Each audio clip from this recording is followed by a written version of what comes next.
Assalamualaikum warahmatullahi wabarakatuh. Perkenalkan, saya Suci Agus Setiani, mahasiswi Magister Manajemen Fakultas Ekonomi dan Bisnis Universitas Negeri Jakarta.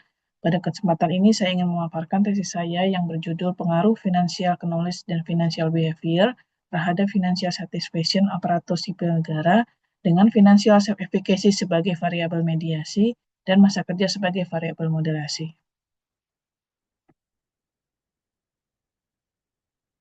Latar belakangnya di sini bisa kita ketahui bersama bahwa ASN memiliki penghasilan yang relatif stabil melalui gaji dan tunjangan, namun ternyata stabilitas ini tidak menjamin kepuasan keuangan. Berdasarkan para penelitian terhadap 21 responden ditemukan bahwa ASN masih menghadapi tekanan keuangan dan memiliki pekerjaan sampingan dan pinjaman serta kredit konsumtif. Kenaikan biaya hidup dan beban keluarga, kenaikan beban hidup, beban keluarga, inflasi, dan gaya hidup konsumtif melampaui pertumbuhan pendapatan. Sementara pengelolaan keuangan pribadi seringkali belum optimal. Selain itu, dapat didapati ke kondisi bahwa terdapat ASN yang penghasilannya sama, namun tingkat kepuasannya berbeda.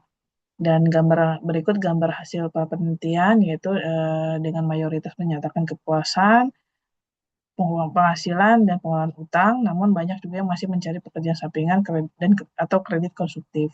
Akar masalahnya yaitu kesenjangan antara pengetahuan, perilaku, dan kepercayaan diri.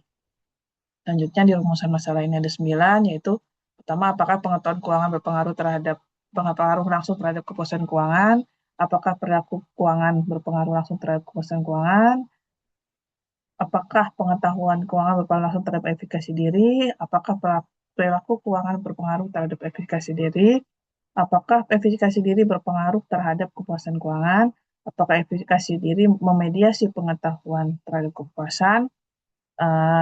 Berikutnya, apakah efikasi diri keuangan memediasi perilaku keuangan terhadap kepuasan? Apakah masa kerja memoderasi pengetahuan terhadap kepuasan? Dan apakah masa kerja memoderasi perilaku terhadap kepuasan keuangan?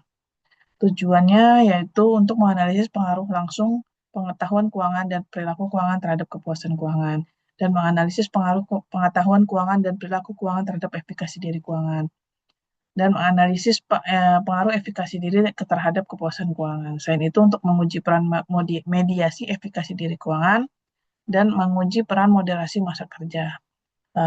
Manfaat yang diharapkan secara teoritis yaitu memperluas kajian behavioral finance dan sosial kognitif teori dalam konteks ASN. Manfaat praktis diharapkan dapat menjadi acuan instansi pemerintah dalam merancang program literasi keuangan dan pembinaan. Di sini terdapat 4 variabel, yaitu pengetahuan keuangan, perilaku keuangan, efikasi diri keuangan, dan kepuasan keuangan. Selanjutnya berikut kerangka konseptualnya. Terdapat 9 hipotesis yang dijabarkan seperti ini. Yang pertama, hipotesis pengaruh langsung positif pengetahuan keuangan terhadap kepuasan keuangan, pengaruh langsung perilaku keuangan terhadap kepuasan keuangan, dan pengetahuan keuangan berpengaruh langsung dan positif terhadap efikasi diri keuangan. Perilaku keuangan berpengaruh langsung dan positif terhadap efikasi diri keuangan.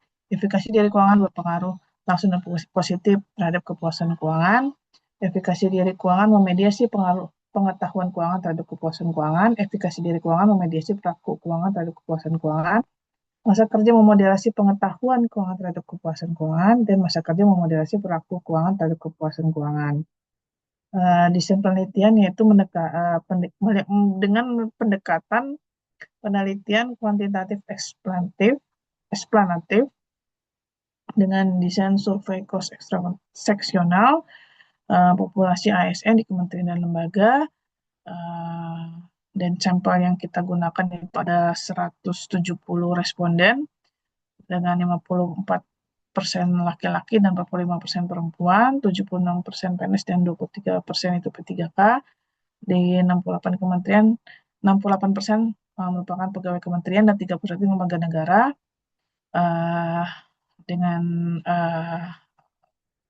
latar belakang sekolahnya 57% S1 dan 24% S2. Oke, selanjutnya teknik analisis dan instrumennya menggunakan kuesioner, PLS, dan pengujian hipotesis.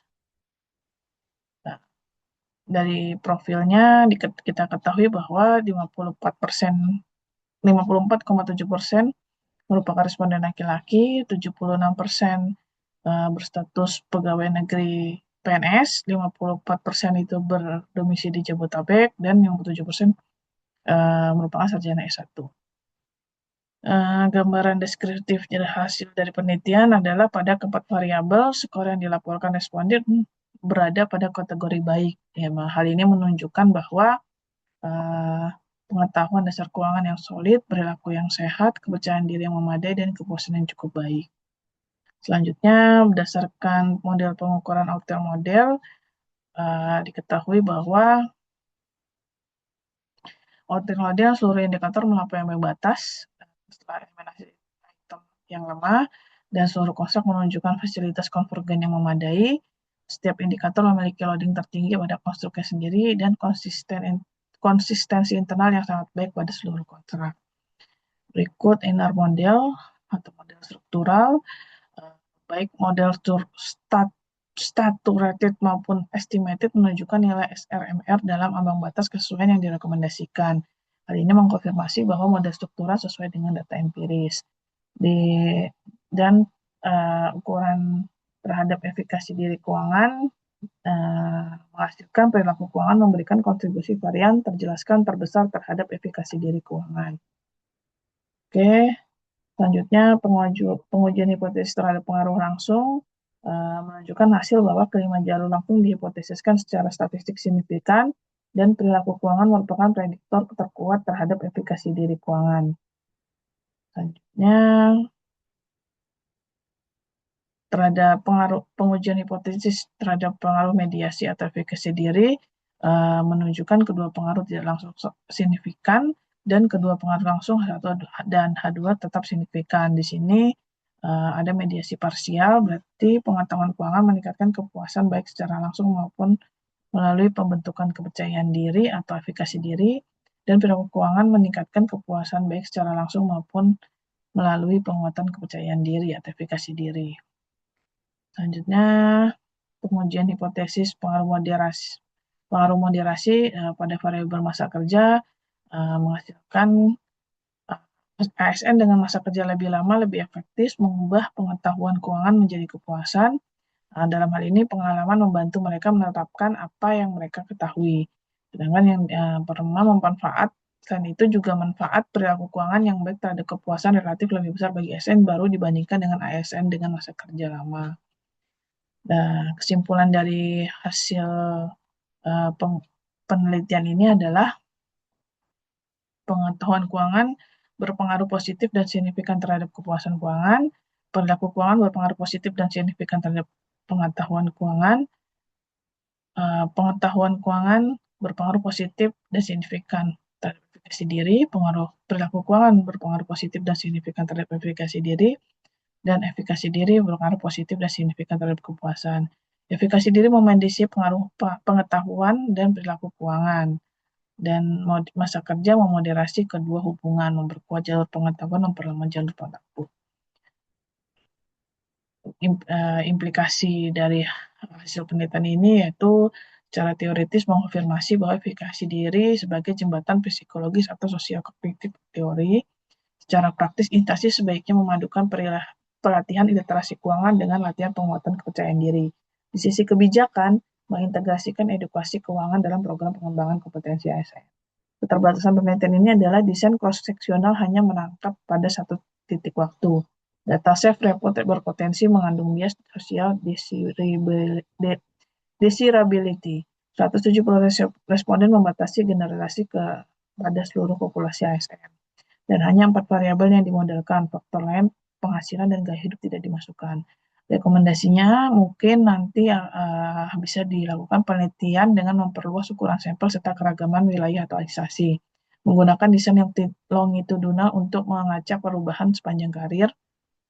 Menambahkan variabel mungkin bisa dengan sikap keuangan, locus of control, atau stres keuangan. Dengan menyesuaikan program berdasarkan masa kerja, pembentukan kebiasaan di awal, optimasi di tahap dan optimasi di tahap lanjut. Nah, berikut presentasi dari saya. Semoga hasil penelitian ini bisa bermanfaat bagi kita semua. Assalamualaikum warahmatullahi